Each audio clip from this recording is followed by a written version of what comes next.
ஆண்டவராகிய இயேசு கிறிஸ்துவின் நாமத்தினாலே இந்த விடுதலை தேடல் நிகழ்ச்சிக்கு உங்களை வரவேற்கிறேன். அறிந்து கொள்வோம் ஆண்டவரை, தெரிந்து கொள்வோம் தேவனை என்கிற தலைப்பின் கீழே நாம் தேவனை குறித்து கற்றுக்கொண்டிருக்கிறோம். குறிப்பாக கடந்த எபிசோடில் இருந்து திரித்துவ தேவனை குறித்து கற்றுக்கொண்டிருக்கிறோம். பொதுவாக சபையில் இந்த திரித்துவம் அப்படிங்கிற கான்செப்டை நம்ம டீல் பண்ணுறதில்ல. அல்லது இந்த திரித்துவங்கிற காரியத்தை பற்றி படிக்கும் பொழுது நம்ம எப்படி யோசிச்சு பண்ணால் அதெல்லாம் நமக்கு புரியாது. இன்ஃபேக்ட் புரியணுங்கிற அவசியமும் இல்லை. ஏன் புரியணுங்கிற அவசியம் இல்லை? நீங்கள் இப்போ உங்கள் வாழ்க்கையில் செய்கிற எல்லா காரியமும் புரிஞ்சால் செஞ்சிட்ருக்கிறீங்க. அப்போ ரொம்ப சிம்பிளாக கேட்கணும் அப்படின்னா, ஒருத்தர் இப்படி தான், ஏன் நீங்கள் திரித்துவத்தை பற்றி கற்றுக்கிறது இல்லை அப்படின்னா அவர் சொன்னார், அது புரியாது சார் அப்படின்னா. அப்போ உங்களுக்கு நீங்கள் செய்கிற எல்லா காரியமும் புரியுமா? ஆமாம், புரியாமல் எப்படி சார் ஒரு காரியத்தை ஏற்றுக்க முடியும் அப்படின்னா, அந்த ஊழியக்காரர் திருப்பி கேட்டாராம்மா, சார் மாடு கருப்பு கலராக இருக்குது, அது சாப்பிட்ற புல் பச்சை கலராக இருக்குது, ஆனால் அதுலேருந்து வர பால் மட்டும் வெள்ளை கலராக இருக்கா, எப்படி சார் அப்படின்னா உங்களுக்கு தெரியுமா சார் அப்படின்னு. தெரியும். அப்புறம் ஏன் சார் காஃபி குடிக்கிறீங்க? அதெல்லாம் புரியாமல் தானே செஞ்சீங்க. அப்போ அதே மாதிரி தான் இங்கே புரியணுங்கிற அவசியம் இல்லை. வேதம் ஒரு காரியத்தை எழுதி வச்சிருக்கு அப்படின்னா அது நமக்கு அவசியமானது. இரண்டாவது, இந்த சப்ஜெக்டை எடுத்த உடனே இது நமக்கு இல்லை, இது மற்றவங்களுக்கு அப்படின்னு யோசிச்சிங்க அப்படின்னா, அல்லது இது நமக்கு புரியாது அப்படின்னு யோசித்தாலோ, இல்லை இது வேத வல்லுநர்களுக்கானது யோசித்தாலோ அது ஒரு தவறான அண்டர்ஸ்டாண்டிங். ஏன் அப்படின்னா, நமக்கு புரிவதற்காகத்தான் இது எழுதப்பட்டிருக்கிறது பரிசுத்த ஆவியானவரால். பரிசுத்த ஆவியானவர் நமக்கு சொல்லிக் கொடுக்கறதுக்காகத்தான். ஏன்னா சகல சத்தியத்துக்குள்ளே தான் அவர் நடத்துகிறவரை தவிர எல்லா சத்தியத்திலையும் நடத்துவார், எக்ஸப்ட் ட்ரினிட்டி அப்படின்னு சொல்கிறதில்ல. இந்த திரித்துவம் அப்படிங்கிற கான்செப்டை நம்ம ஏற்றுக்கலை அப்படின்னா கிறிஸ்தவத்தினுடைய ஒரு ஆதாரம் இல்லாமல் கட்டுக்கிற மாதிரி, அல்லது ஃபவுண்டேஷன் ஸ்டோனே எடுத்த மாதிரி. ஏன்னா இந்த திரித்துவம்ங்கிறது கிறிஸ்தவத்தினுடைய ஒரு ஃபவுண்டேஷன் ஸ்டோன். எல்லாரும் நம்ம என்ன பண்ணிட்டோம் அப்படின்னா, இந்த மாதிரி காலையிலே எழுந்திரிச்சு ஒரு 10 நிமிஷம் ஒரு மெசேஜ் கேட்கணும் அப்படின்னா நம்மளுடைய எண்ணம் எப்படி இருக்குன்னா, இன்றைக்கி ஆண்டவர் உங்கள் பக்கூடவே இருப்பார், ஆண்டவர் உங்களை வழி நடத்துவார், உங்களோட பிரச்சனை எல்லாம் சரியாயிரும் அப்படின்னு காலையிலே 10 நிமிஷம் இந்த ஜோசியம் நல்ல வார்த்தை 4 வார்த்தை சொல்கிற மாதிரி சொன்னால் அது போதும் அப்படின்னு நினச்சிட்டு போயிடுறோம். ஆனால் அதுக்கான அப்ஜெக்டிவ் இது இல்லை. இங்கே நம்ம என்ன சொல்கிறோம், சத்தியத்தை அறிவீர்கள், சத்தியம் உங்களே விடுதலையாக்கும். இதோ ஆண்டவர் உங்களுக்கு விடுதலை தருகிறார், சமாதானமாக போங்க அப்படின்னு சொன்னால் மட்டும் போதாது. எப்படி விடுதலையை தருவார்? சத்தியத்தின் மூலமாக தான் தருவார். இது ஒரு சத்தியம். அப்போ இந்த சத்தியத்தை நீங்கள் கற்றுக்கொண்டால் மாத்திரம்தான் விடுதலை நீங்கள் அனுபவிக்க முடியும். அதனால் இந்த சத்தியத்தையும் நிச்சயமாக நீங்கள் கற்றுக்கொள்ள வேண்டும். அதனால திரித்துவம். சரி, இந்த திரித்துவத்தை பற்றி நான் லாஸ்ட் எபிசோடில் சொல்லும் பொழுது தேவன் ஒருவரே அப்படின்னு சொல்லி பழைய ஏற்பாடு புதிய ஏற்பாடில் இருந்த அந்த வசனங்களெல்லாம் காமிச்சேன். அப்போ நீங்கள் தேவன் ஒருவரே அப்படின்னு நீங்கள் சொன்னீங்கன்னா, அப்போ எப்படி 3 தேவர்கள் எப்படி நீங்கள் சொல்ல முடியும் அப்படின்னு நீங்கள் கேட்கலாம். அதற்காகத்தான் என்ன சொன்னேன்னா, 2 வார்த்தைகளை பயன்படுத்துகிறார்கள் அப்படின்னு சொன்னேன். அதாவது அந்த எபிரேய பதத்தில் 1 அப்படின்னு வரக்கூடிய அந்த இடத்துல எல்லாமே 2 வகையான எபிரேய பதம் பயன்படுத்தப்படுகிறது. ஒன்று யாகீட் அப்படிங்கிற வார்த்தையை பயன்படுத்துகிறாங்க. யாகீட் அப்படின்னா ஒரு புத்தகம், ஒரு நபர் அல்லது ஒரு பென்சில் அப்படிங்கிற மாதிரி வருது. இது யாகீட் அப்படிங்கிற வார்த்தை. அதே நேரம் இன்னொரு வார்த்தையை பயன்படுத்துகிறாங்க, ஈ கார்டு அப்படிங்கிற வார்த்தையை பயன்படுத்துகிறாங்க. அந்த ஈ கார்டு அப்படின்னா ஒரு திராட்சை கொத்து, இல்லை ஒரு கூட்ட மக்கள், ஒரு தம்பதி. அந்த ஒரு 2 ஒரு தான், ONE 1 தான்.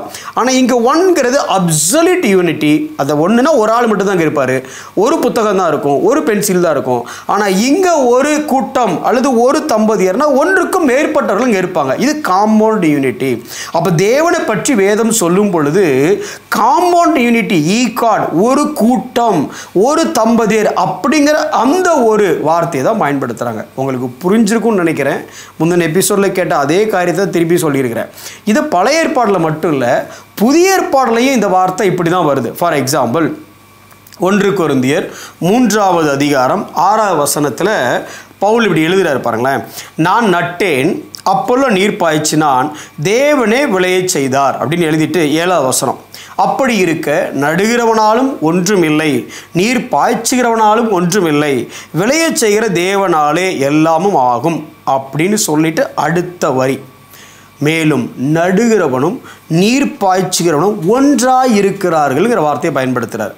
அது எப்படி சார்? நடுகிறது ஒருத்தன், நீர் பாய்ச்சுகிறது ஒருத்தன், அவங்க 2 பேரும் ஒன்றா எப்படி இருக்க முடியும்? ஒருத்தன் ப்ளஸ் ஒருத்தன் ஈக்குவல் டு 2 தானே இருக்க முடியும். ஆனால் ஒருத்தன் ப்ளஸ் ஒருத்தன் ஒன்றா எப்படி இருக்க முடியும் இங்கே? அப்போ அந்த ஒரு கூட்டமாக இருக்கிறாங்க, ஒரு டீமாக இருக்கிறாங்கிற வார்த்தை வருது இல்லை. இதுக்கு என்ன கிரேக்க பதம் பயன்படுத்துகிறாங்களா? ஹெய்ஸ் அப்படிங்கிற கிரேக்க பதத்தை பயன்படுத்துகிறாங்க. இந்த கிரேக்க பதம் தான் புதிய ஏற்பாடில் எங்கெல்லாம் தேவனை பற்றி சொல்லுதோ அங்கேயும் இதே கிரேக்க பதத்தை தான் பயன்படுத்துகிறாங்க. அப்படின்னா ஒரு காம்பவுண்ட் யூனிட்டி, நடுகிறவன், நீர் பாய்ச்சுகிறவன். இவங்க 2 பேரும் ஒரே டீமாக இருக்கிறாங்க. எத்தனை பேர்? 2 பேர். ஆனால் எத்தனை டீமு? ஒரே டீம். இந்த ஒரேங்கிற வார்த்தையை தான் இங்கேயும் புதிய ஏற்பாடுலையும் பயன்படுத்துகிறாங்க. அதுக்கு ஒரு வசனம் சொல்ல போனோம் அப்படின்னா, யோவான் 17வது அதிகாரம் 21வது வசனம். யோவான் 17 உங்களுக்கு தெரியும். அந்த ஹை ப்ரீஸ்ட் ப்ரேயர், இயேசு கிறிஸ்துவினுடைய அந்த மகா பிரதான ஆசாரியத்துவ ஜெபம். அது அங்கே இருக்கும்போது இப்படி சொல்கிறார் பாருங்களேன். அவர்கள் எல்லாரும் ஒன்றாக இருக்கும். யார்? ஏற்கனவே 12 பேருக்கு ஏகப்பட்ட பிரச்சனை, அதிலே 11 ஆயிடுச்சு ஏறக்குறைய. அப்போ இவங்க எல்லாரும் எப்படி இருக்குன்னா ஒன்றா இருக்கணுமா சார்? ஒரே டீமாக இருக்கணும், ஒன்றாக இருக்கவும். பிதாவே, நீர் என்னை அனுப்பினதை உலகம் விசுவாசிக்கிறதற்காக நீர் என்னிலும் நான் உம்மிலும் இருக்கிறது போல அவர்கள் எல்லாரும் நம்மில் ஒன்றாக இருக்கும் வேண்டிக் கொள்கிறேன். கொஞ்சம் புரியாத மாதிரி இருக்குல்ல? நீர் என்னிலும், நீர் எனக்குள்ள இருக்கிறீரு, நான் உம்மில் இருக்கிறேன். இப்போ எத்தனை பேர்? ஒருத்தர், இவருக்குள்ள அவர் அப்படிங்கிற மாதிரி தான் வருது இல்லை? உங்களுக்கு புரியும் நினைக்கிறேன். அடுத்து என்ன சொல்கிறாருன்னா, நீர் என்னிலும் நான் உம்மிலும் இவர்கள் நம்மிலும் ஒன்றாக இருக்கு. அப்போ இந்த ஒரு டீமாக ஆனால் ஒன்றா இருக்குது, ஒரே நோக்கத்தோடு இருக்காங்கல்ல, இந்த வார்த்தையை தான் பயன்படுத்துகிறாங்க. சரி, திரித்துவத்துக்கு இதுக்கும் வசனத்துக்கும் சம்மந்தம் இல்லை பிரதர், நேராக திரித்துவத்தை பற்றி ஒரு வசனத்தை காட்டுங்க அப்படிங்கிறீங்களா? 1 யோவான் 5வது அதிகாரம் 7வது வசனத்தை வாசித்து பார்த்தீங்கன்னா, பரலோகத்திலே சாட்சி இடுகிறவர்கள் மூவர்னா எத்தனை? 1 2 3 பேர். மூவர்னு சொல்லிட்டு யாரெல்லாம் சொல்லியிருக்கு? பிதாவாகிய தேவன், வார்த்தையாகிய தேவன், 3வது பரிசுத்த ஆவியானவர் அப்படிங்கிறவர். ஓகேவா? அப்போ எப்படி இருக்கணும்? பரலோகத்திலே சாட்சியிடுகிறவர்கள் மூவர், பிதா, வார்த்தை, பரிசுத்த ஆவி என்பவர்களேங்கிறது ப்ளூரல்.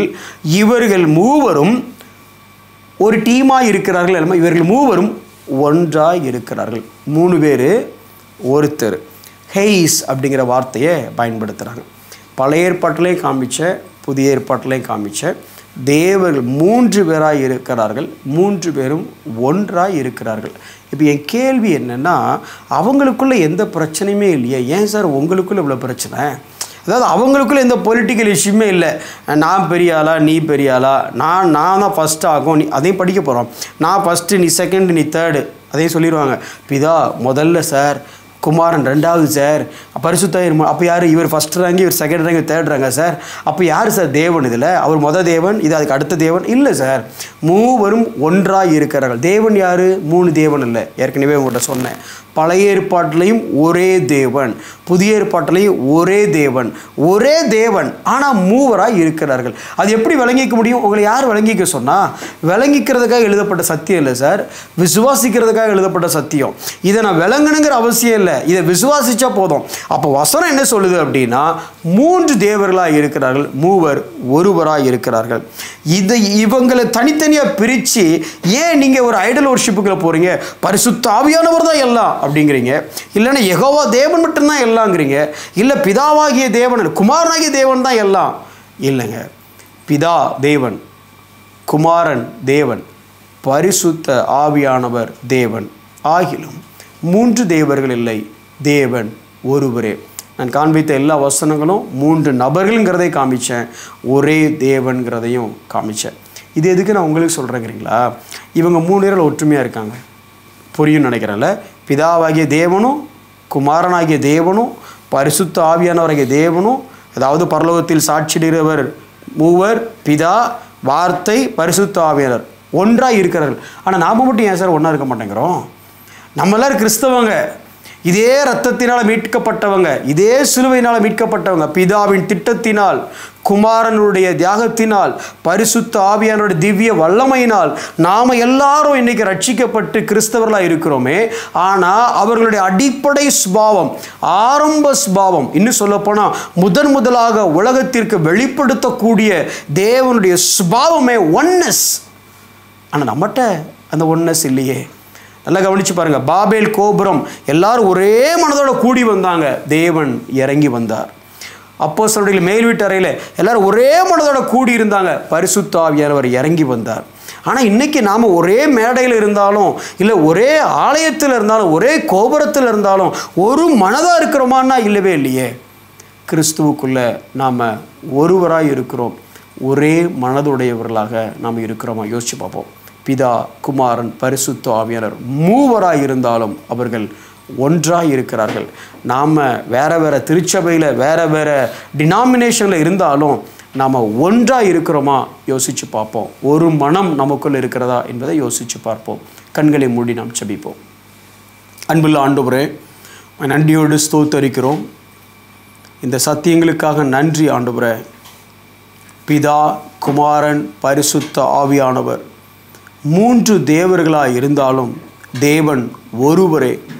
நீர் மூவரும் ஒன்றாய் இருக்கிறது போல ஆண்டவரே, அன்றைக்கு இந்த சீஷர்கள் எல்லாரும் ஒன்றாய் இருக்க வேண்டும் என்று வேண்டிக் கொண்டது போல நாங்களும் ஆண்டவரே எங்கள் திருச்சபையினரும் நாங்கள் அனைவரும் ஒன்றாய் இருந்து ஆண்டவரே உம்முடைய பிள்ளைகளாக நாங்கள் வாழ எங்களுக்கு நீர் கிருபை செய்யும்.